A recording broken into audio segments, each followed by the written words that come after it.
The story takes place in a world where demons and divine spirits dominate everything. The war between the demons and divine spirits went on for a long time, and ultimately, the demons came on top. Humans thought they were going to be wiped out by the demons until the divine spirits appeared, and those who made a pact through the sacred stones with divine spirits were later termed as hunters. Currently, a hunter's party is preparing to enter a dungeon gate. The hunters who are taking on this gate are E-rank hunters, named Hino, Kamiya, and Mito, respectively. RMC. Makoto is also a part of the party and is an F-rank hunter. Apparently, 2 years ago, a sacred stone appeared on Makoto's hand as well, which motivated him to never let such a tragedy happen again. The tragedy he talks about is the death of his parents at the hands of demons. After receiving the stone, Makoto made sure to train hard, but still, he was called a fake hunter by others as the divine spirit he was supposed to make a contract with had left him on scene. Back in the present, Hino uses his flame spirit to deal with the monsters, Mito uses her ice spirit, and Kamiya takes care of them thanks to his lightning spirit. Suddenly, a demon appears behind Makoto, and luckily, he manages to get away in time. Knowing that he's a hunter as well, Makoto decides to take care of it. But even after he strikes the demon, the attack doesn't even leave a scratch as attacks other than those from divine spirits have no effect. Just then, Hino uses his fire spirit to deal with that monster, while Makoto can't do anything but thank Hino for the help. Soon after, they appear in front of the room where the boss of that gate is present, and before entering the door, Hino asks if they have heard the story of demons having many unique routines. Suddenly, Kamiya grabs Makoto from behind and Hino adds that some demons often fall asleep right after eating and throw him inside the room where the boss is present. He then lets Makoto know that this is a fitting end for someone who can never form a contract and shuts the door on him. Makoto begins banging on the door, regretting letting his guard down. Just then, he turns around to see the boss of that gate, called Behemoth, standing right in front of him. Makoto starts shaking out of fear but still manages to dodge the first strike. Luckily, he notices an escape route, but just when he is about to head that way, the behemoth lets out a loud roar that causes the cave to collapse and block his only escape route. Simultaneously, the behemoth starts charging towards him and seeing death in front of his eyes, Makoto realizes that he still hasn't done anything as a hunter. Unexpectedly, his sacred stone starts shining, and the energy coming out of it surrounds Makoto. Following that, Makoto finds himself in a strange place where a beautiful girl with wings on her back appears in front of him, asking if he'd like to form contact with her. The girl tells him to form a contract with her, and, figuring that she must be his divine spirit, Makoto instantly agrees. After the contract is sealed, her powers are transferred to his stone, and he finds himself standing in front of Behemoth again. Makoto notices that sound pressure and the impact of Behemoth feel stronger, but he is aware that he's not the same person he was. To start things off, Makoto dodges the first attack and finds it amazing how he jumped so far by just lightly kicking the ground. Now that it's time for him to fight back, Makoto remembers that he needs the power of divine spirit to fight back. However, he totally forgot to ask about it and is forced to run away. While dodging death, Makoto calls out the divine spirit, asking for her powers, and hears a voice in his head saying that she totally forgot to mention it. After continuously dodging strikes, Makoto asks if the shadow-like thing is her power, to which she agrees and lets him know that the ability is called Rebellion Shadow, and it lets him freely manipulate shadows. Following that, Makoto focuses his mind and manages to create a shadow sword. He is then told that this is the limit of his power for now, but Makoto is more than satisfied with it. Afterward, Makoto manages to dodge yet another attack, and this time slices the behemoth's tail off. As the behemoth, overwhelmed by pain, looks at him, Makoto lets it know that he's coming for him and instantly lunges at the boss monster. But to his surprise, Behemoth manages to dodge the strike, making Makoto realize that it gauged his range. For a while, the Behemoth continues to dodge every strike of his until Makoto increases the length of his sword, allowing him to cut both its arms. Realizing that the shadows can change shape freely, Makoto jumps in the air and prepares to deal the ultimate blow. This situation reminds him of the time when he was called a fake hunter whose efforts were termed useless. But Makoto is aware that it wasn't pointless, as he had been sharpening his fangs for this exact moment. With that being said, Makoto manages to slice Behemoth in half, and starts celebrating his first battle win. After that, she asks the divine spirit to come out, and when she does, Makoto thanks her for saving his life. However, she replies by saying that all she did was lend him her powers. He's the one who did the hard work. Even so, Makoto is still grateful that she formed a contract with him and thanks her for it. He further adds that it really felt like a power one would expect from a divine spirit, and figures that she must be a pretty high-ranking divine spirit.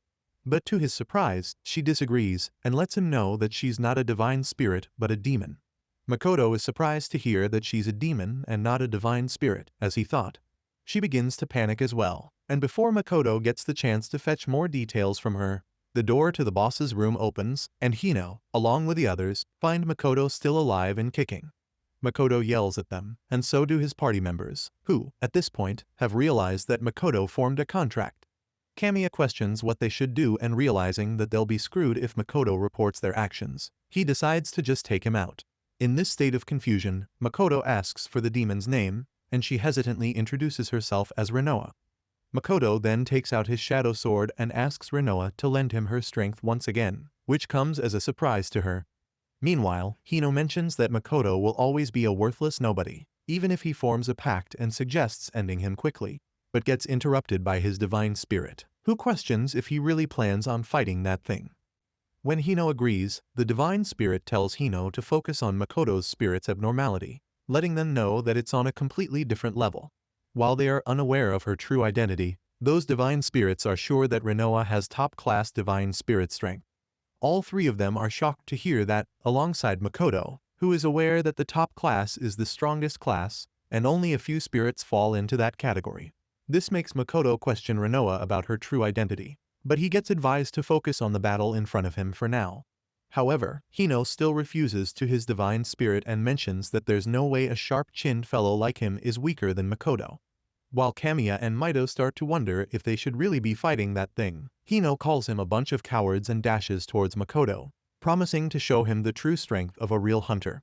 But just when Hino is about to strike him, Makoto moves at the last moment and continuously manages to dodge each and every attack that Hino comes up with. In a desperate attempt, Hino tries hitting Makoto with the flame spirit's breath, but to his surprise, Makoto easily manages to cut through the flames. Furthermore, he asks Hino if he's holding back, which causes Hino to get even more furious, and he calls Makoto a weakling who just got lucky and managed to form a pact with a strong divine spirit. Hearing Hino call him lucky infuriates Makoto as well, and he reminds Hino that he was able to form a pact much faster than him, while Makoto didn't give up. What he gained beyond that wouldn't be called luck. At this point, Hino has completely lost his mind and swears to burn Makoto to ashes with his secret technique. Additionally, he asks his lackeys to join the fight, as well as if they don't finish the fight, it's over for them as well. Having no other choice, the other two are forced to use their secret techniques. With that being said, all three of them attack Makoto at the same time, and their attack results in a huge explosion, which makes them believe that Makoto is surely done for. But after the cloud of dust clears, Makoto emerges unscathed.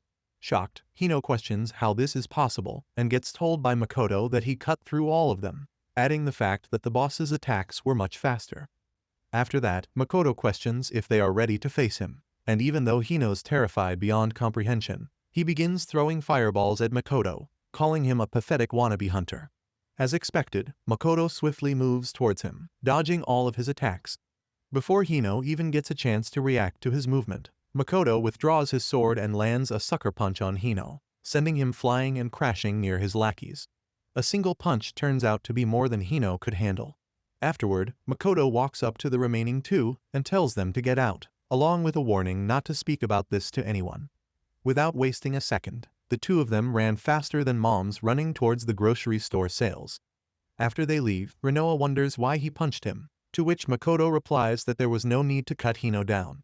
Furthermore, he thanks Renoa for fighting alongside him and reminds her that the two of them were in the middle of their conversation. Now that they are out of trouble, Makoto asks Renoa how she's not a divine spirit but a demon, and even though Renoa is a bit uncomfortable, she agrees to tell him the whole story. Renoa starts off by letting him know that she used to be a divine spirit of the angel race, but due to an uncertain event, she fell and became a demon. This reminds Makoto that angels are a high-ranking race among the divine spirits, but even he hasn't heard of a divine spirit becoming a demon. Renoa further adds that the reason a demon like her was able to make a contract with him is because she used to be a divine spirit, and the reason her sacred stone was given to her is unknown. Everything seems pretty irregular, and no matter how much she tries to hide it, Renoa can't change the fact that she's now a demon. Which is why she is ready to terminate the contract if Makoto wants and begins shaking out of nervousness. Makoto notices this and, after letting out a smile, realizes that he hasn't introduced himself yet. He then tells her his name, along with the fact that he's currently an 18-year-old. Renoa gets confused regarding the fact that he's introducing himself, and Makoto mentions that he doesn't think Renoa is a bad person, which is why he won't be canceling the contract. According to him, this is his way of saying that he will be counting on her from now. Renoa gets shocked hearing this and calls him a strange person, reassuring him that she is okay with the contract as long as he's satisfied. With that being said, the two of them decide to head out of the gate, completely unaware of the demons keeping an eye on them. One of those demons comments on how the fallen angel betrayed them, and the other one replies that betrayal of someone so insignificant wouldn't affect them in the slightest. Even so, they still find this situation pretty amusing and believe that it would be pretty entertaining. On the other hand, Makoto returns to his house and tells Renoa to sit wherever she pleases. After taking a look around, Renoa ends up sitting on the floor and asks if this is really a place where humans would live. When Makoto questions what she means, Renoa replies that it's no different than the caves she used to live in the demon world, just a place to keep out the rain and wind. Seeing her dissatisfaction with his mold-infested apartment, Makoto asks if there's something she likes and lets her know that it can be anything. After thinking about it, Renoa replies that she likes beautiful scenery, but sadly, all Makoto has to offer is the view of a one-star hotel room. Nonetheless, he suggests putting some flowers in the apartment if he believes they might look nice. Renoa seems to like this idea, and Makoto decides to buy some flowers each time they clear a dungeon. But for now, Makoto is really exhausted after all the action today and wants to sleep early. Renoa notices the bed and asks if it's his, and when Makoto agrees, she lies down on it, saying that it's a bit cramped for two people to sleep in. Realizing that she plans on sleeping together makes his virgin mind go crazy, but according to Renoa, that's always the norm in heaven. Makoto then asks if divine spirits can even sleep outside their sacred stones, which reminds Renoa that she actually can't. In the end, she returns to the sacred stone to sleep for the night, and afterward, Makoto prepares to go to sleep. While lying on the bed, he wonders what he should do tomorrow, as he has no idea what might happen if people find out that he is contracted with a demon. This is why he will have to go solo, and the only dungeon he can clear solo is an F rank. The next morning, Makoto pays a visit to Japan's Hunter headquarters. There, he asks Renoa if she's feeling any pressure, but she disagrees, letting him know that she believes it's a good decision. After wearing a glove to hide his purple sacred stone, Makoto walks up to the reception and informs the receptionist that he will be taking on the F-rank dungeon. Suddenly, a loud scream catches their attention, and people start gathering around, wondering why this person appeared out of nowhere. The person they are talking about turns out to be the S-rank hunter named Yugo. All the baddies start fawning over him, which is something usual for him. Just then, he notices Makoto standing afar, and Makoto, who is also looking at him, realizes that they just made eye contact. This results in Yugo walking up to Makoto, asking for his name and rank. Confused, Makoto questions if he's talking to him, and Yugo replies that it's been a while since he talked to anyone who is not a girl. Nonetheless, Makoto introduces himself and tells Yugo about his rank, which is something Yugo finds a bit suspicious. But when Makoto asks if he needs something from him, Yugo apologizes for interrupting and, after inviting the receptionist on a date, walks away. As expected, the receptionist totally loses her cool over the fact that Yugo spoke to her and wondered if this was a dream. Following that, she gives him the coordinates for the F-rank gate, and Makoto walks away confidently, knowing that he won't be alone this time. Before long, he reaches the F-rank gate and, after checking the coordinates, believes that it's the right spot. But as soon as he enters the dungeon, Makoto notices that it has a really heavy atmosphere. Renoa also questions if the F-rank demons are considered the weakest, which makes Makoto ask if she's sensing something different. Suddenly, a demon comes running towards Makoto, and just in the nick of time, Makoto manages to block the attack using his shadow sword. However, the impact still causes him to go flying and crash onto the ground. After getting up, he wonders why the demon is moving at an insane speed, and after taking a closer look, he realizes that they are Chaos Wolves, a D-rank monster, and not something that's a bottom-tier demon. This situation makes him believe that he might have entered a D-rank dungeon by accident. Not only that, but the gate of the dungeon has now closed. Makoto is aware that with his current skill level, handling these many demons at once is going to be tough. But for the time being, he decides to reduce the number of demons and think about this situation later. With that being said, Makoto rushes towards the first demon. But before he gets the chance to attack, another demon tries to strike him from behind, and luckily, Makoto manages to get away just in time. However, before he can even comprehend what happened, another one of the demons attacks, and this time, Makoto barely escapes. Following that, he realizes that the coordination of these demons is pretty solid and begins thinking of a way to break through. As the battle continued, Makoto couldn't help but block their attacks without counterattacking. Each one of those demons is pretty strong, and they all attack at once as soon as they see an opening. Suddenly, an idea pops into Makoto's mind, and even though it's a bit too risky, this is the only way he has. To start things off, Makoto withdraws his weapon, which comes as a surprise to Rinoa, who can't figure out what he's thinking. Using this opportunity, the demons start attacking Makoto, and just at the last moment, Makoto takes out his weapon again and manages to cut all those demons with a single strike. After he's done, Makoto is relieved that he was able to reactivate his weapon at the perfect time and gets complimented by Rinoa for creating an opening to lure the demons in and wiping them all at once. After that, she questions the reason this is happening, saying that this is clearly not an F-rank dungeon. But just like Rinoa, Makoto's unsure as well and figures that it must be a D-rank dungeon. For the skill level he is at right now, a D-rank dungeon is hard, but now that he has entered the gate, the only way to get out is to defeat the boss. Just then, another pack of demon wolves appears, but Rinoa reassures him that there is something different now from earlier. Following that, she guides him to move one hand forward and imagine shadow chains. As soon as he does that, a chain made out of shadows appears out of his hand and restricts the movements of one of those wolves. Apparently, this ability is called Shadow Bind and can bind any enemy. In order to test this new ability, Makoto swings the wolf around and makes it land on his sword. Simultaneously, another wolf tries charging towards Makoto, and once again, he restricts its movements using Shadow Bind and swings it around, hitting the other wolves gathered around him. Thanks to this new ability, Makoto uses both the chain and sword to deal with the remaining demons. Rinoa compliments him on how good he is at using it and warns him about how much magic it consumes. Eventually, he takes care of all the other wolves that appeared in his path, and remembering that hunters grow stronger the more demons they defeat, Makoto figures that he must be getting stronger as well. While he continues going deeper into the dungeon, Rinoa thinks that the reason Makoto grew so quickly isn't because of hunting monsters, but because of his physical abilities and well-trained body. Not only that, but his mental strength and thinking skills are great too, which makes Rinoa excited as she wishes to see what the future holds for him.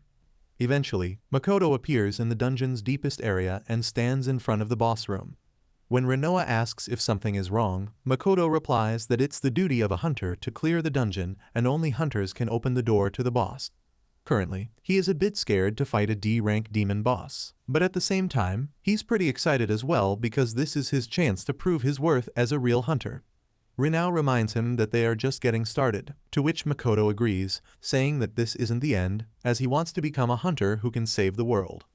With that being said, he enters the boss's room and finds himself standing in front of Hell Scorpion, the D-rank boss. Makoto instantly notices that the outer shell looks pretty tough and is more like a mineral than a metal. Noticing that he's shaking, Rinoa questions if he's scared, to which Makoto replies that it's okay and calls it battle jitters. Soon after, the boss monster tries landing an attack on Makoto, but he manages to get away just in time and realizes that if he takes that boss monster head-on, he's done for. The monster then goes for its second strike, and this time, Makoto ends up blocking it with his sword. However, he loses in a battle of strength and is thrown away by the boss. Additionally, Makoto notices that his blocking the attack using the sword didn't even leave a scratch on the boss's armor. Which is why, for the time being, he can't do much but dodge the attacks while searching for the weak spots. He then remembers that the joints of his body have to be weak no matter how tough the armor is. Meanwhile, Rinoa observes his battle without saying a single word. Following that, Makoto makes sure to attack all parts of that monster he could reach and tops it off by trying to stab its head. But as expected, none of those attacks deal any sort of damage. As a result, the boss monster gets even more enraged and makes a bunch of crystals appear on its tail. Afterward, the monster begins raining down those crystals on Makoto. While Makoto blocks some of them, the others end up cutting and dealing some damage to him. At this point, Makoto is completely out of ideas and figures that he won't be winning if things continue the same way. Having no other choice, he asks Renoa for some advice, to which she replies, stating the obvious that it's hard for him to damage it as he is now. Makoto figures that she means he will have to surpass himself, and before long, the boss monster charges him. In a desperate attempt, Makoto uses his shadow bind and grabs its claws with his chains. However, he fails to handle the scorpion's raw strength and ends up being tossed aside. Meanwhile, the scorpion, trying to free itself, crashes into the cave wall headfirst. Makoto figures that he could have died if he weren't careful enough and notices a crack on the monster's head. He has now figured out that blunt force is the thing that would work best against it. Nonetheless, the monsters let out a loud roar and attacked Makoto with its claws. Even though Makoto somehow blocks and dodges those attacks, he is aware that those attacks are getting even faster and fiercer now. In this state of panic, various things, including changing the size of the sword, begin entering his mind until Renoa interrupts and tells him to remember the first time he used the shadow weapon. Hearing this allows his two brain cells to cook up a plan, and in order to implement it, Makoto jumps in the air. Renoa warns him that he can't dodge the long-range attacks midair, and as expected, the scorpion throws several crystals at him. To her surprise, Makoto uses Shadow Bind to restrict the scorpion's movements and uses the chains to pull himself towards the scorpion. Simultaneously, Makoto uses shadow weapons and this time makes a giant hammer instead of a sword. Ultimately, he slams the scorpion's head with all the force he could gather and manages to crush its skull, resulting in his victory. At this point, he realizes that the shadow weapon is capable of creating more weapons than just swords. Furthermore, Makoto thanks Renoa for the help and wishes that she had just told him directly. But according to her, realizing it himself is important, and if he thinks about the future, this aspect during battle is pretty important. Nonetheless, he believes that this was a great experience, and Renoa adds that unexpected things help him grow more, hoping that such things happen all the time. The next day, Makoto pays the hunter's headquarters another visit, and the receptionist apologizes for her mistake. He reassures her that it's totally fine as he's alive and kicking, and gets told by the receptionist that the award will be transferred to his account. To Makoto's surprise, he ends up receiving 500,000 yen for this dungeon raid, which is more money than his entire bloodline has ever seen. After everything is done, the receptionist lets him know that they hope to work with him again, calling him a hunter for the first time. This puts a smile on Makoto's face, and on his way back, he decides to buy some flowers to take home. While figuring out that he can easily buy a bouquet with his earnings, a girl passes by him. That girl then stops and calls out his name, which makes Makoto realize that the girl is none other than Kazane. A bright smile appears on her face as she asks how Makoto has been lately, and he reveals that he finally made a contract and is working hard right now. She finds this news amazing and remembers how hard he has been working his whole life. All the nearby hunters also recognize Kazane as the person who became a B rank in record time, but can't figure out the reason she's giving a wannabe like Makoto her time. Renoa, who's a bit jealous, also questions him about her, and Makoto lets her know that Kazane is his childhood friend and a famous hunter with a lot of potential. Additionally, as far as he knows, he hates demons more than any hunter. Apparently, the two of them always used to play together, and even as they grew older, that never changed. Until that day came when Kazane and her older brother were running away from the demons. At that moment, her older brother decided to take a step to protect his little sister, and stood in front of the demons with a metal pipe in his hand, telling Kazane to run. When she argued and told him that she was against it, her older brother mentioned that at least she should survive. Sadly, her older brother couldn't survive for too long and was put down by the demons while all she could do was watch, not being able to do anything. 2 years later, both Kazane and Makoto received their sacred stones. However, he apologized to Kazane as his sacred stone hadn't appeared, which is why he couldn't fulfill his promise of fighting together with her. While she understood his problem, Kazane also told him that she couldn't afford to stop and walked away. Back in the present, the two of them are hanging out at a cafe, eating parfait together. She is amazed by the fact that Makoto managed to solo clear a D-rank dungeon right after forming a pact. When Makoto lets her know that his rank is still F, she compliments him for really living up to the name. Afterward, she questions the kind of divine spirit he has made a pact with, which comes as a surprise to Makoto, as he has not thought of an excuse yet. Renoa lets him know that she can appear anytime, But knowing that it would be problematic, Makoto tells Kazane that his divine spirit is kind of shy and has difficulty introducing herself, which turns out to be an excuse Rinoa doesn't appreciate. Nonetheless, Kazane decides to introduce her divine spirit, who's called Wave, and is an upper-ranked wind spirit. Wave politely greets Makoto, which comes as a surprise to him as he has never seen such a polite divine spirit. Following that, Kazane asks Makoto if he's going to take the rank reassessment, to which he replies that the next rank reassessment is quite a while away. Kazane advises him to get stronger in the meantime and suggests tackling a C-rank dungeon together with her. However, Makoto replies that the gap between Kazane and him is too wide, which is why he'd only be a burden. But to his surprise, Kazane replies that he is the one who always used to lead her back in the day, and now it's her turn to lead. Seeing her smile so genuinely makes Makoto agree, and he reminds her that the two of them promised to fight together after all. Even though he is aware that there are risks involved, Makoto can't miss this opportunity to grow even stronger. But more than anything, Kazane is beaming with joy over the fact that the two of them can finally go together. Elsewhere, there is a conference going on between a bunch of important people who are discussing Majin, the demons with humanoid intelligence who are as strong as in a rank or higher. For years, Majin have kept a low profile, but recently, at least a dozen hunters have gotten skill diffed by them. The president of the Japan Hunter Association, Kamiro, adds that he vividly remembers the battle against the Majin, saying that their strength is truly exceptional. Furthermore, he believes that he could have eliminated them if he were in his prime. The section chief of gate management, Ms. Hima, also mentions that the management system she developed shows all gates being cleared properly. According to the survivors, the Majin appeared after the gate was cleared. Before long, Yugo appears and is surprised by the fact that the meeting has already started.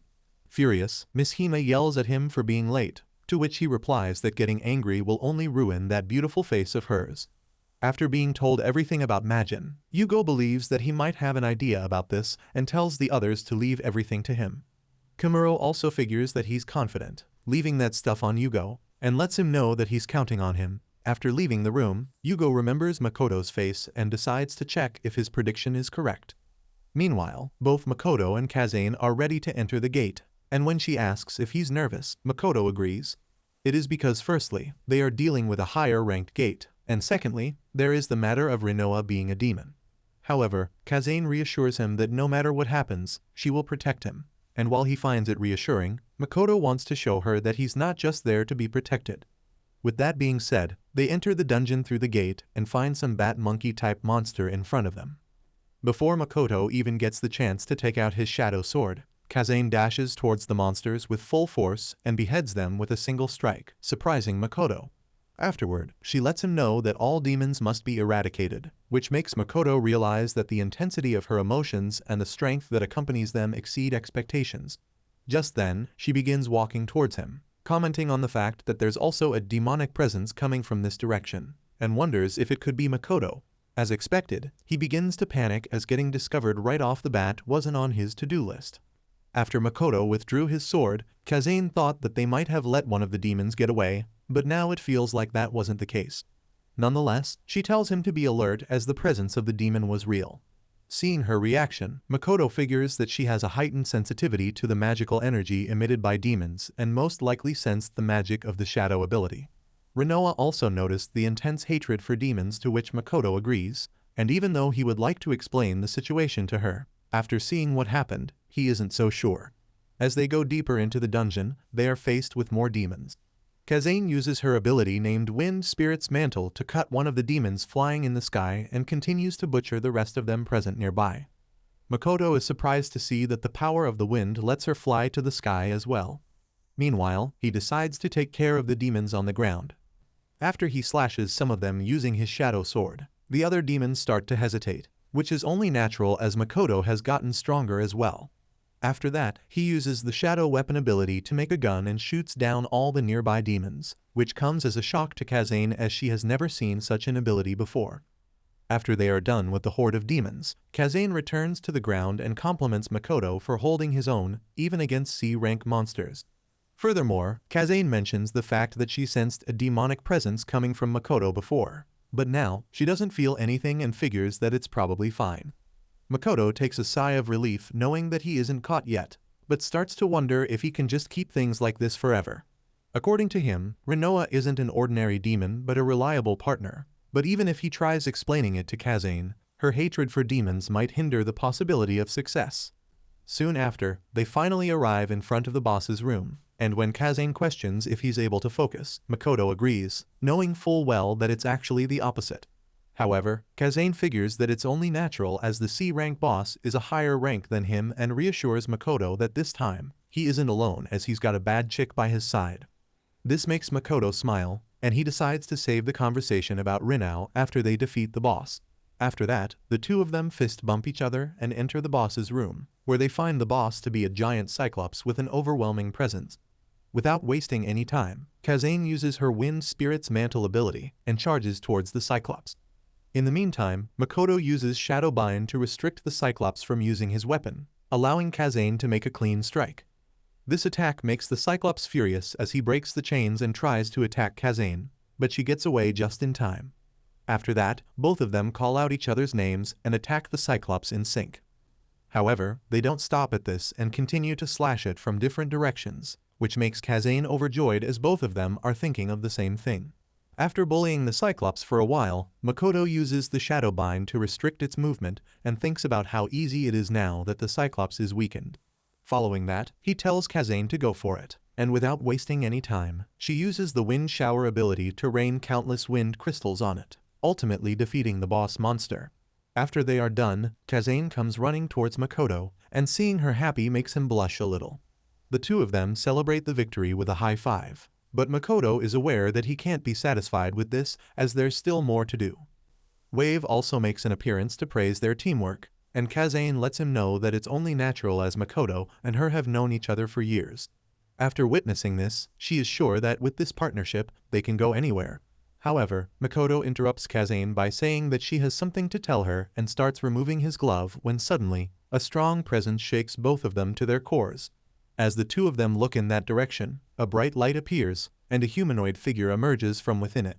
As Makoto wonders what that thing is, the same Majin that was keeping an eye on Rinoa appears, commenting on how he has finally found them. As the Majin walks towards them, Makoto wonders who it is, as the intimidation is on a whole different level compared to other demons he has fought. Afterward, Kazane puts her hand in front of Makoto and questions the demon if it's a Majin, to which he agrees and introduces himself as Grom. This makes her realize that all the rumors about Majin's appearance were true, and lets Makoto know that both of them will be eliminated if they try to fight it, which is why she wants to distract it so Makoto can run away. However, Makoto argues that they need to figure out a way to fight it together, to which Kazane replies that this is the only way she can think of. Following that, Kazane uses the Wind Spirit's Mantle and tries attacking him several times, but none of those strikes hit. Grom questions if that's all she got to offer, as it looks like she's moving in slow motion. Meanwhile, Makoto, who is observing the fight, realizes that Kazane is currently giving her all, and both of them are on a completely different level. A weakling like him can't even see an opening to intervene. Ultimately, Grom manages to grab Kazane's weapon, but she ends up leaving it to get away from Grom. While she's in the air, Kazane tells Wave to use the secret technique and uses the ability called Milestone. This creates a wind tornado, but Grom easily dodges it without breaking a sweat. While Kazane is exhausted after using this ability, Grom mentions that it felt like a gentle breeze. Furthermore, he mentions that she seems to have a very strong grudge against demons, and when she agrees to eliminate every single one of them, Grom realizes that she is probably unaware of it. Kazane, confused, questions what he is talking about, to which he replies that the boy she brought along has made a pact with a demon. Makoto freaks out after hearing this, and Kazane lets Grom know that it can't be true. She believes that there's no way Makoto would make a pact with a demon, and even if he did, he wouldn't keep it a secret. However, after noticing that he hasn't said anything, Makoto asks why he's silent and tells Makoto to deny it. Having no other choice, Makoto is forced to take off his glove and informs Kazane that he really did make a pact with a demon. Furthermore, he reveals Rinoa's appearance, and seeing a demon appear from a sacred stone shakes Kazane to her core. Before Makoto even gets the chance to explain things to her, Kazane begins shouting at him, questioning why he made a contract with a demon. She also adds the fact that Makoto can't be trusted anymore, as all demons are their enemies. Makoto starts to panic and tells Kazane to calm down so they can talk, but without wasting any time, she charges Grom to deal with him first. But as expected, Grom easily overwhelms Kazane and grabs her throat. Just when he is about to end Kazane for good, Makoto uses Shadowbind to grab his arm, telling him to stop it. Grom breaks the chain, mentioning how Makoto finally decided to stop watching, and lets him know that he doesn't even care about that girl to begin with. Grom then throws her back to Makoto, who notices that she is now unconscious. Grom then lets them know that the one he's interested in is the fallen angel. Rinoa replies that his voice is so unpleasant that she wishes to never hear it again. And when Makoto asks if she knows him, Rinoa replies that the Majin almost made her one of them, but she managed to escape when she got the chance. Grom tells Rinoa that the divine spirits probably just saw her as another number, and she replies that she would never join her enemies. This makes Grom laugh and wonder if she doesn't want revenge on the divine spirits who abandoned her like dads abandoning custody battles. But when Rinao lets him know that she has no interest in that, Grom informs her that if she joins them, she gets the chance to eliminate as many divine spirits, humans, and demons as she wants. Furious, Rinoa tells him to stop, and soon after, tears start appearing in her eyes as she struggles to say anything further. Luckily, Makoto speaks on behalf of Rinoa, letting Grom know that she is different from them. Grom asks what he means, to which Makoto replies that if he calls something that hurts others without reason, then Rinoa isn't a demon, as she's kind, pure-hearted, and his dependable partner. Hearing these words come out of Makoto's mouth surprises Rinao, while Grom calls him a pathetic weakling who's doing nothing but yelling his head off. At this point, he has decided to crush them and asks Makoto to entertain him as much as he can. Rinoa lets Makoto know that it's impossible for them to win, but Grom looks overly confident in his skills, and if they can exploit it, creating an opportunity to escape would be the optimal decision. After stretching his arms, Grom lunges at Makoto with an insane amount of speed, and even though Makoto puts up his sword to block the attack, Grom appears behind Makoto and lands a pretty critical kick, sending Makoto flying and crashing into a wall. After getting back up, Makoto uses the Shadow Bind ability to restrict Grom's movement and simultaneously creates a gun using Shadow Weapon. But to his surprise, Grom easily breaks the shadow chains and stops all the bullets with his bare hands, later mentioning how it would have been interesting if he threw the bullets back at Makoto instead. Furthermore, he asks Makoto if he is out of his party tricks already, making him realize that Grom is toying with him. As the battle continues, Kazane opens her eyes and gets shocked to see Makoto fight the Majin. Seeing him try his best, but still get overwhelmed causes Kazane to call out his name in worry. But after seeing Rinao fighting alongside him and supporting him in every way she can, it becomes clear to Kazane that Makoto really did make a pact with a demon, and wonders how he could do something like that. At this point, she believes that no one can be trusted anymore. Meanwhile, Grom keeps on overwhelming Makoto, calling him weak and reminding him that no matter how much he struggles, it's all pointless in the end. But after catching his breath, Makoto admits that he's weak and not at the level where he can compete with Grom, but he still refuses to give up just because of that. These words come as a shock to Kazane, and she remembers the week after her brother was sent back to the lobby. That day, Makoto visited Kazane to check up on her and mentioned how her mother told him that she hadn't eaten anything for 4 days. Kazane told Makoto that it felt like nothing mattered anymore, and in order to make her feel better, Makoto advised Kazane not to give up, as if she did, she'd truly lose everything. He understands this because he went through the same despair after losing his parents, but that is when he realized that a path opened before the survivors, and if they look ahead, they could find that path, which is why giving up is not an option. With tears in his eyes, Makoto once again told her to look forward and live her life. Remembering this brings tears into Kazane's eyes as well, and she realizes that it was thanks to Makoto that she was able to look forward again. In the meantime, Makoto struggles to block Grom's strike and is sent flying yet again. Grom lets him know that just being high-spirited isn't enough, but even though he's heavily bleeding, Makoto still gets up and lets him know that he's not done yet. At the same time, Kazane gets back up, thinking that even if Makoto has made a pact with a demon, he's still the Makoto she knew. Because of that, Kazane starts encouraging him and advising Makoto not to give up. Hearing these words comes as a surprise to Makoto, and Kazane adds that she is confident Makoto can surely do it. Makoto lets out a smile, and simultaneously, Grom comes running towards him, telling Makoto not to look away. But realizing that Fine Shorty is watching him fight, Makoto manages to block his strike for the first time and jumps to get away, thinking how Kazane still managed to trust him even though he had hurt her feelings. Knowing that he can't afford to die now, Makoto starts attacking, and Grom notices that Makoto's speed has increased. Just then, Makoto goes for another strike, and while Grom barely manages to dodge this one, blood is splattered on the ground, and for the first time, he is forced to get away. Grom realizes that there is a cut on his face with blood dripping down. Kazane finds it amazing, and so does Grom, as he didn't expect Makoto to inflict a wound on him. But now, he has decided to get over this battle and uses his abilities to create an energy ball, calling it a parting gift to the afterlife. Makoto instantly notices the violent magical powers that Attack is holding, and Grom tells Rinoa that this is her last chance to come back to their side, as if she does, he'll let the humans go. Grom figures that she probably doesn't want to see her partner die, but after exchanging smiles, Riona lets him know that neither she nor Makoto will bow to a demon. With that being said, Grom hits them with the attack called Doom of the Underworld, and just when that attack is about to remove Makoto from existence, a portal appears in front of them and tanks the attack, leaving both Makoto and Rinoa unharmed. That portal eventually makes that attack disappear, and following that, someone pats on Makoto's shoulder, telling Grom that he won't let him snuff out the buds of a bright future. When Grom questions who he is, Yugo introduces himself, asking Grom if he wants to play with him instead. Makoto gets surprised by the sudden appearance of Yugo and gets complimented for holding out so well this whole time. Additionally, he is shocked to see the overwhelming presence Yugo has and figures that this is what an S-ranker looks like. Grom mentions that Yugo looks pretty strong, to which Yugo agrees and lets Grom know that he's most definitely stronger than him. This statement ends up making Grom furious, and Yugo lets him know that he'd like to repay him for hurting his junior hunters.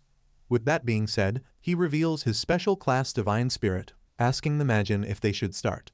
However, Grom is more than ready and dashes towards Yugo, hoping that he's not just all talk.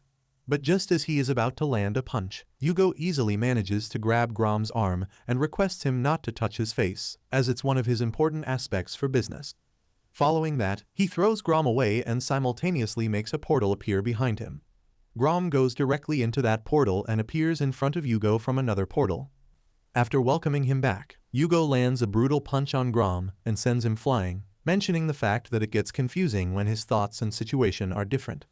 Makoto, who is observing their battle, questions if it's not only divine power that is effective against demons, and Rinoa replies that it's the divine power of divine spirits that is effective.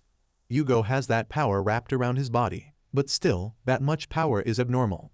Grom, who is fuming right now, charges up his energy ball and throws it towards Yugo. But to his surprise, Yugo doesn't leave his position and stays there, looking confident. After that, he pulls out an ability called the Sky Piercer that ends up overwhelming Grom's ability and destroys everything in its path. In the end, Grom meets the same fate as Toji did and turns into the Apple logo. Makoto can't believe how strong Yugo is, as he didn't even need to move an inch while fighting Grom. Meanwhile, Yugo mentions that even though Grom barely avoided it, it's still a fatal wound and wonders if it's okay for him not to go all out. Annoyed, Grom starts revealing his true abilities and promises to eliminate Yugo for good when suddenly, the other Majin appears and stops him. Grom calls him Fane and questions the reason he came, to which Fane replies that he'll die if he uses those abilities in his current state. After that, he calls Yugo strong and figures that none of them would come out unharmed if they fought, to which Yugo agrees, saying that Fane definitely looks strong. For now, Fane calls it a draw and decides to retreat. Grom, still not satisfied, starts arguing, making Fane question why he can't listen to what he has to say. After seeing the look in Fane's eye, Grom can't help but accept his decision and swears to eliminate them all before leaving. Following that, the door disappears, and the three of them find themselves alone in the dungeon. Without wasting any time, Makoto makes sure to show his gratitude to Yugo for helping them out, and Yugo suggests they talk while heading back. Turns out Yugo had suspected that Makoto was in a contract with a demon from the start. This is why he thought that there might be a connection with the Majin, as he had heard that the Majin was following him. Furthermore, he asks if the two of them have made up, and Kazane lets him know that Makoto hasn't changed at all, but whether she can trust that demon or not is another matter. Rinoa replies that she can do whatever she pleases, while Makoto takes a neutral stance, stopping the baddies from throwing hands at each other. Just then, Yugo interrupts and mentions that because Rinoa is a former spirit and has the characteristics of a demon, she will become a significant key, which is why he welcomes her along with Makoto's humanity. Although Makoto is happy that Yugo understands his situation, He still runs up to him and reassures Yugo that he will become stronger, which brings a smile to Yugo's face, and he runs away, letting Makoto know that he'll look forward to the day when they can fight side by side. Later that night, Yugo informs about the Majin battle to the chairman, who thanks him for the hard work, adding the fact that he was right to leave it to him. Kamuro further questions if Yugo remembers the rank hunter called Yusei, to which he agrees, saying that Yusei is the notorious criminal who eliminated several hunters after being fired for misconduct. Kamuro then reveals that Yusei was in custody but suddenly disappeared the other day, and Yugo lets him know that he can't be of help as he has other matters to attend to. But in his place, he recommends Kazane and Makoto to take care of the job. After Kamuro is done with the call, he apologizes to the person waiting and asks him to continue saying what he has to say. The person named Usagi, who is the former disciple of Yusei and an rank hunter, promises Kamuro that he'll put a stop to Yusei's heinous acts. A few years ago, Usagi and Yusei were hanging out when he told Yusei that after becoming a hunter, he wished to do his job properly. Yusei replied by calling him stiff and saying he didn't want such a boring disciple. According to him, Usagi should enjoy it if he had put in such an effort to become a hunter. But when Usagi replied that his first priority was to fulfill his responsibilities as a hunter, Yusei told him to forget about that if he was going to be his disciple, along with asking him to drop the stiff honorifics. Yusei further added that one could become a hero by eliminating demons, but the rules were such a pain, and advised Yusei to follow his ideas rather than perfection, telling him never to become a dog of that worthless association. Usagi agreed and mentioned that he should never become like the master, which made Yusei realize that his disciple was doing nothing but making fun of him. Back in the present, Makoto and Kazane are jogging together, talking about how Makoto went to the flower shop after the dungeon raid to buy some flowers for that hot succubus that lives inside of him. He further mentions that thanks to those flowers, his dull-looking room is getting livelier little by little. Kazane then questions the things Renoa likes besides flowers, and Makoto suggests she ask Renoa herself. But as expected, Renoa gives her a bland reply, causing Kazane to ask why she can't be a little friendlier, as the two of them are on the same team after all. Renoa replies, telling Kazane that she is the one who said she won't trust her. Trying to stay neutral, Makoto mentions that he'd appreciate it if the two of them could get along, only to be told to shut up by both the baddies. Afterward, they hear people talking about the hunter with a criminal record escaping from prison, saying that it was on the news this morning. Makoto, as useless as ever, asks Kazane if she knows anything, and she informs him that his name is Yusei, who's a former rank hunter. However, even she is confused about why he committed such heinous crimes in the first place. Just then, their phones start to ring, and it turns out to be an email from the association about an emergency summon, and to their surprise, both of them are called. Furthermore, Makoto notices that it's a recommendation from Yugo, and Kazane suggests clearing the confusion by just heading to the association. Before long, they pay a visit to the association office, where Hayashi from the Abnormal Measures Division welcomes and thanks them for coming. Hayashi then informs them that the association is trusting them with the search for Yusei. Naturally, the police are investigating as well, but the association needs to take action as well. According to them, Yusei could be hiding in the nearest gate from where he escaped, and they want both of them to investigate that C-rank gate where he could be hiding. Knowing that Yusei is a former A-rank, Makoto mentions that it could be a little hard for just the two of them, but Hayashi replies that there will be one more person joining them. Just then, the A-rank hunter whom the association requested help from enters the room, and Kazane instantly recognizes him as Usagi. After that, Hayashi decides to take his leave, asking the three of them to check the documents for more details. Now that the three of them are left alone, Kazane mentions how long it's been since she and Usagi cleared a gate together, to which he agrees. Makoto also remembers that Usagi is the only hunter from their generation to rise to an A-rank and is pumped to work with someone so amazing. After that, he tries to introduce himself by extending his hand, but Usagi simply tells Makoto his name, leaving the poor boy hanging. Furthermore, Usagi decides to get straight to the point and tells the two of them that he has no intentions of teaming up. When Kazane questions the reason behind this, Usagi replies that they would just be a hindrance and, as this is his responsibility, he should be the one to search for Yusei alone. With that being said, Usagi starts walking away but gets stopped by Makoto, who suggests working together as it's definitely better that way.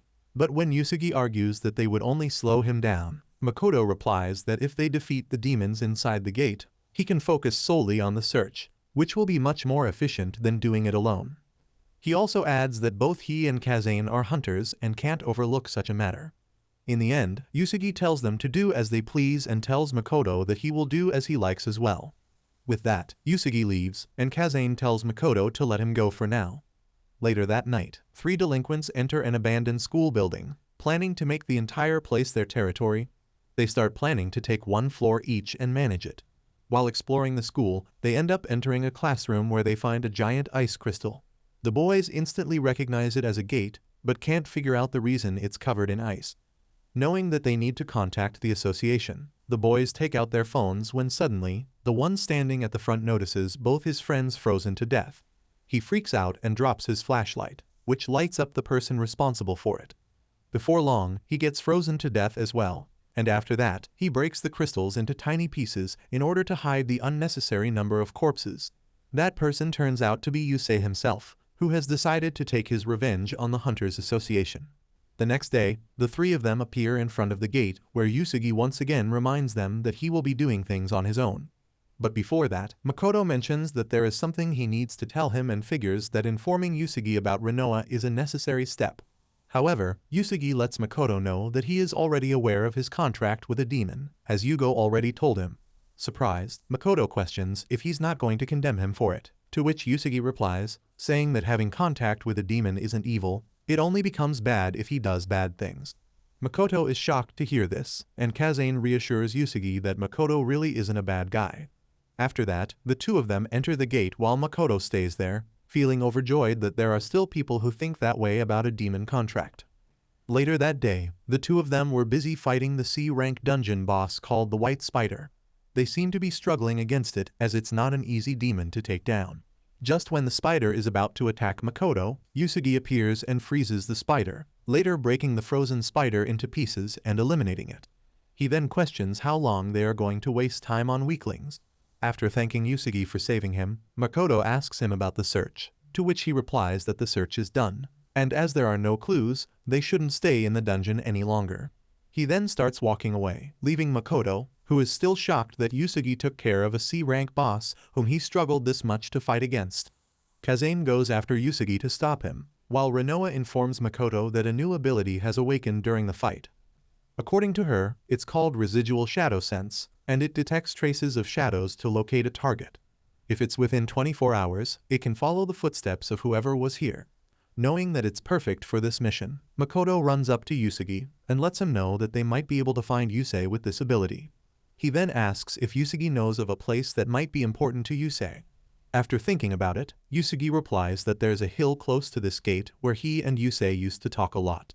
With that being said, Yusei starts walking away, leaving the 2 of them wondering if he wants them to follow. Soon after, they arrive at the hill Yusugi had mentioned, and he reflects on how he never thought he'd return there after Yusei committed that terrible act. Makoto also realizes that this is the place filled with memories between the 2 of them, and is told by Yusugi to use his ability already. Eventually, Makoto uses the Residual Shadow Sense and starts seeing footsteps on the ground. He informs the 2 of them that someone was here recently, and it was only one person, but he can't tell who it was. To solve this problem, Makoto uses shadow characteristics, which inform him that it was indeed Yusei. Hearing this makes Yusugi realize that Yusei really did come here, but can't figure out the reason he did in the first place. He then remembers a day when the 2 of them came to this spot and Yusei told him that he came to this hill every time he felt like he needed a break. Looking over the city made him feel like he was free, like he wasn't tied down by anything. It was Yusei's routine to shake off the doubts clouding his mind. Lastly, he advised Yusugi to never live a boring life, a kind of life just bound to something. Remembering this makes Yusugi realize that he has learned a lot from Yusei, but in the end, he decides to calm down as now is not the time to be thinking about it. Noticing him lost in thought, Makoto calls out his name, and Yusugi suggests tracking down Yusei without wasting any time. Makoto agrees, telling the others that he now knows Yusei's location and says that they should go right away. However, Yusugi is sure that Yusei came here to shake some doubts and can't figure out what his goal can be this time. At the same time, at the Gate Management System Department, Miss Hima is chilling on her work computer when she notices something weird. After taking a closer look, he realizes something and tells her employees to get her on the internal line as quickly as possible. After getting connected, she makes an announcement from the Gate Management Department, informing everyone that there's a risk of a gate break, advising all the hunters to begin searching immediately. Meanwhile, the three of them are running towards the location, and from their way, their phones start ringing. Upon checking, it turns out to be an emergency announcement from the association about a gate that has emerged at unknown coordinates.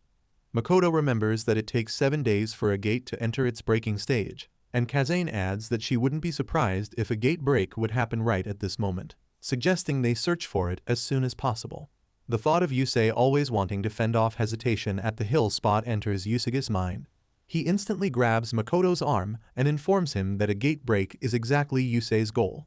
Makoto agrees to take him to Yusei's whereabouts, and before long, they arrive at the school where those students were eliminated.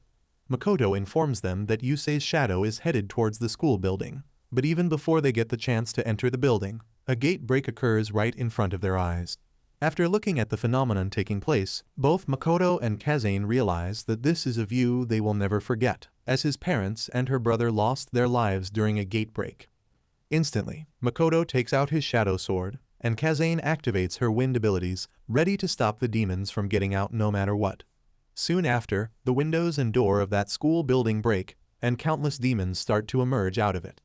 The three of them start tackling those demons, and Makoto mentions that they need to stop the invasion as much as they can, and reminds the others not to let them cause havoc. While battling, Kazane informs the others that reinforcements will arrive soon, and the three of them need to hold them back until they arrive. Meanwhile, Yusugi also uses his ice abilities to freeze all the demons headed his way and starts running inside the school. Makoto, who continues to fight, gets frustrated by Yusugi acting on his own. Some time later, the two of them have been fighting the demons for a while, and Makoto believes that he will be reaching his limit soon. Just then, those demons in front of Makoto are attacked by various abilities, and to his surprise, it turns out to be the reinforcements Kazane talked about. Although Makoto notices that there's a large amount of reinforcements, he is aware that he needs to lift his own weight and continues fighting the demons.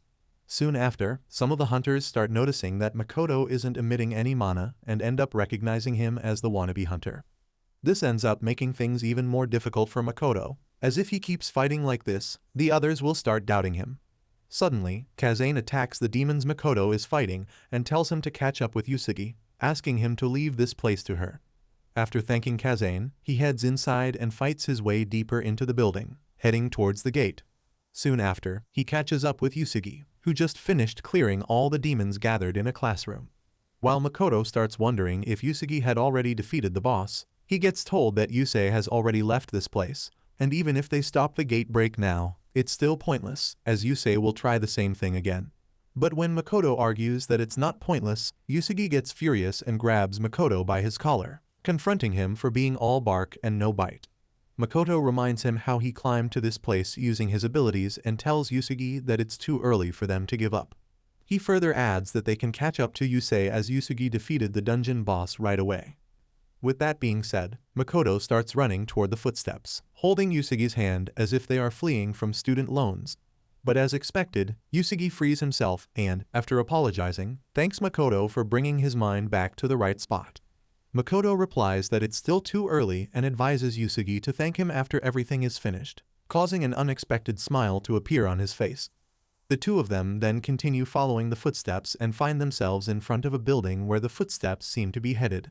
Yusugi recognizes that building as this is where the association system is located, and Makoto mentions that they all would be in trouble if the system that manages the gates were to be destroyed. After entering the building, the two of them find a lot of employees frozen to their demise, and Makoto figures that they might be a bit too late. However, Yusugi doesn't give up and continues running further. Meanwhile, Yusei is present in front of the system and has already placed a bomb next to it. He is confident that with this, the association will be completely destroyed. But just when he is about to leave that place, he is attacked by ice spikes, but manages to defend himself. Yusugi turns out to be the person who tried attacking him and gets told by Yusei not to get in the way, as everything is going pretty well. Makoto also manages to find them and runs towards the system room while Yusugi tells Yusei that his crimes end here.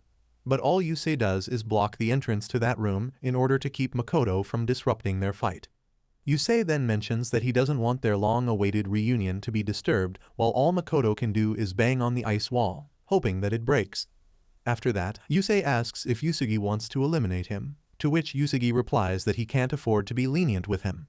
Realizing that he hasn't changed, Yusei brings out his divine spirit, saying that he'd be disappointed if Yusugi doesn't go all out, to which Yusugi replies that he doesn't have to tell him something so obvious. Yusei further adds that the only way to defeat him is to eliminate him and destroy the bombs. Knowing that he will surely be defeated if he tries to buy time and wait for reinforcements, Yusugi brings out his ice crystals as he has decided to defeat Yusei on his own. With that being said, Yusugi eventually fires those crystals at him, but Yusei easily manages to block them and returns the favor by firing some of his own crystals. However, Yusugi manages to dodge those crystals and pulls out his ice swords. Yusei then questions Yusugi about the person who taught him that and takes out his own sword as well. As soon as the fight begins, Yusugi throws one of his swords at Yusei, and after blocking it, he figures that he only has to be careful of Yusugi's left side. But to his surprise, Yusugi tries to attack him with two swords, making him realize that he has already generated a second sword. After blocking this attack, Yusei steps away but is forced to block another sword that Yusugi throws. As expected, Yusugi then makes another sword, causing Yusei to realize that Yusugi's ice regeneration has gotten faster than his. But this only ends up motivating him even more, to which Yusugi replies that he's not the person he once knew. Just when he starts feeling confident in his abilities, Yusei warns Yusugi not to underestimate him and decides to show him his true skills. Meanwhile, Makoto struggles to break the ice wall using his hammer and can't believe how tough that ice is. Yusei then grows an Iceman out of nothing, calling it his alter ego. Believing that a mere doll won't be that strong, Yusugi dashes towards him and tries to slash Yusei. But in the last second, the doll manages to block the attack. Yusei then informs that the doll is at the same level as him, although it can't use any of the skills. Now, it has turned into a 1 versus 2 as Yusugi isn't getting any help from Makoto. Nonetheless, Yusugi starts fighting with that doll instead, and Yusei takes advantage of this to land some attacks on Yusugi. After that, he is thrown away and gets attacked with ice crystals afterwards. Yusei then mentions that it's rare for him to get this lively, while Yusugi can't believe that the gap in skill between him and Yusei is this big. Eventually, he asks Yusei the reason he committed such evil despite his extraordinary skills, but Yusei disagrees, saying that nothing has changed ever since the two of them met. Now, he is just being honest with himself. He further adds that all hunters who seek to defeat monsters would use any means necessary to be the best by closing most gates. According to him, the world is restricted by the rules made by association, and he's fed up with that. That is why he ignored those rules and went on conquering many gates, and as a result, he got terminated as a hunter. But that doesn't mean his ways are wrong. Yusugi reminds him that he eliminated hunters, and Yusei replies that those hunters tried to capture him and doesn't think that anything is wrong about taking the lives of those hunters who follow the association without doubting them. With the ongoing gate break and the association system getting destroyed, Yusei is sure that the association will collapse and the hunters will finally be free. However, Yusugi disagrees and lets Yusei know that he won't let that happen. As his disciple, he plans to be the one to put an end to Yusei. But to his surprise, Yusei replies that Yusugi is already trapped and suddenly finds Yusei's sword in front of his head. With that, Yusei says his goodbyes to Yusugi, and just when he is about to cut him, the ice on the door breaks, and the shadow hammer lands in the middle of them, forcing Yusei to step back. Eventually, Makoto appears in front of Yusei, telling him to stop with that nonsense. Do you think Yusugi and Makoto will be able to defeat Yusei on their own? Comment Demon if you'd like a part 2 of this series. As usual, thank you for tuning in and we'll catch you in the next one.